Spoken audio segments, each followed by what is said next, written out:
సిద్దిపేట జిల్లా తోగుట మండలం వరదరాజుపల్లి గ్రామ శివార్లో పెద్ద పులి సంచారం భయాందోళన రేకెత్తిస్తుంది. టైగర్ తరచూ కంటపడుతుందని స్థానికులు ఫారెస్ట్ అధికారులకు సమాచారం ఇవ్వడంతో వెంటనే స్పాట్ కు చేరుకుని పరిశీలించారు. శివారు ప్రాంతంలో పులి పాదముద్రలు నిర్ధారించారు. 5-6 ఏళ్ల వయసున్న పులి సంచరిస్తుందని, రైతులు తమ పొలాల వద్దకు గ్రూపులుగా వెళ్లాలని ఇక దుబ్బాక రేంజ్ ఆఫీసర్ సందీప్ కుమార్ హెచ్చరికలు జారీ చేశారు. ప్రజలందరూ అప్రమత్తంగా ఉండి తమ పశువులను ఇండ్ల వద్దనే ఉంచుకోవాలని సూచించారు. పొలాల వద్ద కరెంటు షాక్ పెట్టి వన్యప్రాణులకు ఏదైనా కీడు చేస్తే చట్టపరమైన చర్యలు తీసుకుంటామన్నారు.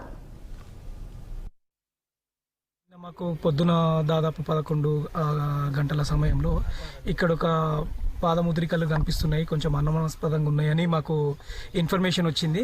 దీని ప్రకారం మన సిద్దిపేట రేంజ్ సిబ్బంది ప్లస్ మా సిబ్బంది ఈ పరిసర ప్రాంతాల్లో మనకు అనుమానాస్పదంగా కనిపించిన ప్లేస్ మేము వెతికితే ఇది మన వరదరాజులపల్లె బార్డర్ శివార్లో ఒక పొలంలో కొంచెం అనుమానాస్పదంగా కొన్ని పాదముద్రికలు కనిపించినాయి. దాన్ని నిన్న రాత్రి నుంచి మొత్తము మానిటర్ చేసుకుంటూ దాన్ని ఎక్కడెక్కడ వస్తుంది అది ఏంది అని మొత్తము చూడంగా పరిసర ప్రాంతాల నుంచి అది ఇక్కడనే మూవ్ అయినట్టు మనకు అనిపించింది. కెమెరా ట్రాప్లు కూడా ఇక్కడ ఏర్పాటు చేసి రాత్రి నుంచి మొత్తం పెట్రోలింగ్ సిబ్బంది మాకు 3 యూనిట్లు ఇక్కడ అంతా సిబ్బంది చుట్టుపక్కల తిరుగుతూ ఉన్నారు.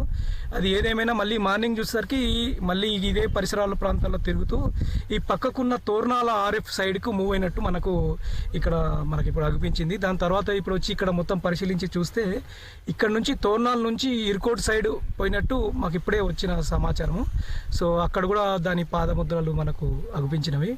ఏదేమైనా ఇది చిరుత లాంటిది, ఇప్పుడు ఇది క్యాట్ ఫ్యామిలీకి సంబంధించింది కాబట్టి కొంచెం మనం కూడా జాగ్రత్తగా ఉండాలి. ఇది ఇక్కడ పరిసర ప్రాంతాల్లో మేజర్గా ఏంటంటే మన దగ్గర ఇక్కడ పెద్ద మన ప్రజలంతా సాయంత్రం పూట కానీ ఇక్కడ ఇవి కట్టేసుకుంటుంటారు. మన క్యాటిల్ని రాత్రిపూట అస్సలు కట్టుకోకండి. ఇక్కడ మన సేఫ్ ప్లేస్లకు తీసుకుపోయింది అత్యుత్తమము. ఎందుకంటే వాటిని మనం కట్టేయడం వల్ల ఏదైనా కానీ ఇప్పుడు చిరుతపులి కానీ ఏది కానీ దానికి ఈజీ ప్రే అవుతుంది. అంటే అది పెద్ద కొట్లాడాల్సిన అవసరం ఏం లేదు, వచ్చేస్తుంది కొట్టేస్తుంది పోతుంది. తినిపోయినాక తర్వాత మనం బాధపడడం విచారం వ్యక్తం చేయాలి.